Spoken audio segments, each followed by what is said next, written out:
I don't feel sorry for myself. Care if your hands touch somebody else. Yang pertama yaitu pendekatan konstruktivisme. Pendekatan konstruktivisme adalah suatu cara seorang guru bertugas sebagai fasilitator dan membimbing siswa dalam menggali ilmu pengetahuan sendiri, serta membina sendiri konsep ilmu pengetahuan yang didapatnya melalui pengalaman-pengalaman belajar. Kemudian, menurut Jasumayanti, adapun kelebihan-kelebihan pendekatan konstruktivisme, yang pertama yaitu kita bisa melatih siswa untuk mandiri dalam menciptakan masalah. Yang kedua, kita menciptakan kreativitas siswa dalam belajar.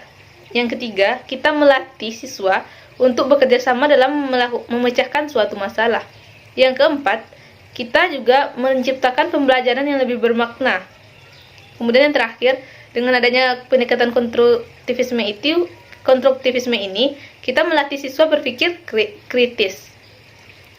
Kemudian, selain ada kelebihan, pasti juga ada kekurangan. Dan kekurangan pendekatan konstruktivisme ini sendiri, yaitu sulitnya mengubah keyakinan guru yang terstruktur dari pembelajaran yang tradisional menjadi pembelajaran yang modern seperti saat sekarang ini. Yang kedua, guru harus memiliki kreativitas yang tinggi.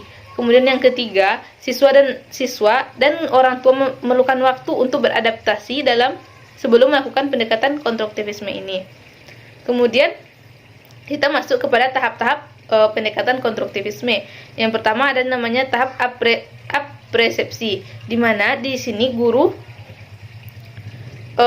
memberikan motivasi kepada muridnya atau dengan menanyakan materi secara umum terlebih dahulu sebelum kita menjelaskan materi tersebut, atau kita mengulang materi sebelumnya, atau ada sangkut pautnya dengan materi yang akan kita pelajari pada hari tersebut.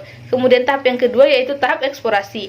Nah, di sini guru memberikan sebuah objek atau suatu hal yang akan dikembangkan oleh siswa itu sendiri. Dan siswa tersebut akan berpikir dan siswa tersebut akan memproses bahan yang telah diberikan guru tersebut. Yang ketiga, tahap diskusi, di mana setelah guru tersebut memberikan suatu alat atau alat peraga dalam belajar, siswa tersebut akan berdiskusi bagaimana cara memecahkan masalah yang ada tersebut. Mungkin bisa dibagi dengan beberapa kelompok atau sesama teman-temannya. Kemudian yang keempat yaitu tahap aplikasi konsep. Nah, di sini guru meminta kepada siswa itu mengulang atau menjabarkan hasil diskusi yang telah didapatnya dan ditambah adanya penguatan sedikit dari guru. Nah, mungkin untuk tahap-tahap ini kita dapat melihat contoh video pembelajaran berikut ini. Assalamualaikum warahmatullahi wabarakatuh. Waalaikumsalam warahmatullahi wabarakatuh.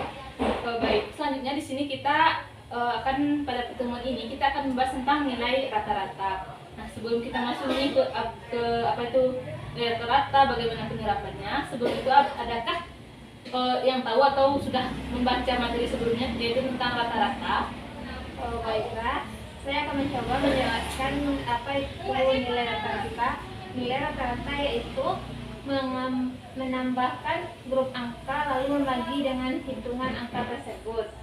Ya, tepat sekali. Jadi nilai rata-rata itu, misalnya kita menjumlahkan 3 bilangan angka, kita akan membaginya lagi dengan jumlah angka tersebut yaitu 3. Misalnya 1 ditambah 2 ditambah 3 hasilnya 6, kita bagi dengan 3 jadi menghasilkan 2. Jadi nilai rata-ratanya adalah 2. Baiklah, selanjutnya di sini kita mempunyai sebuah alat peraga di mana boleh dibagi.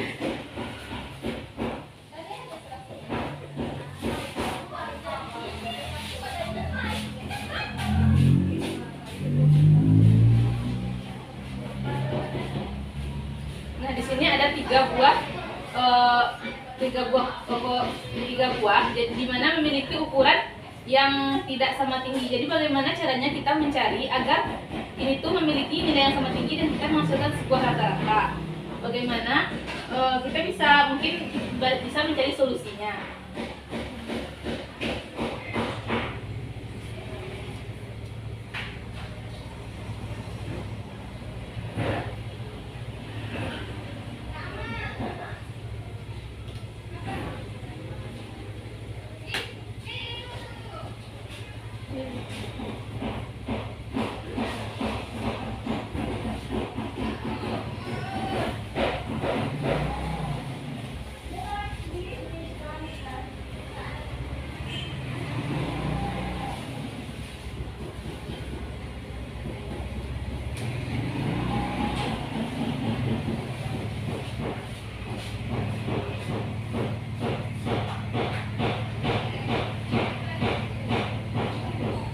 Nah, jadi kan kita dapat melihat nih, di sini akan menghasilkan tingginya akan sama dan kita menghasilkan rata-rata, yaitu kita tinggal memotong bagian yang besarnya dan bagian yang kecilnya.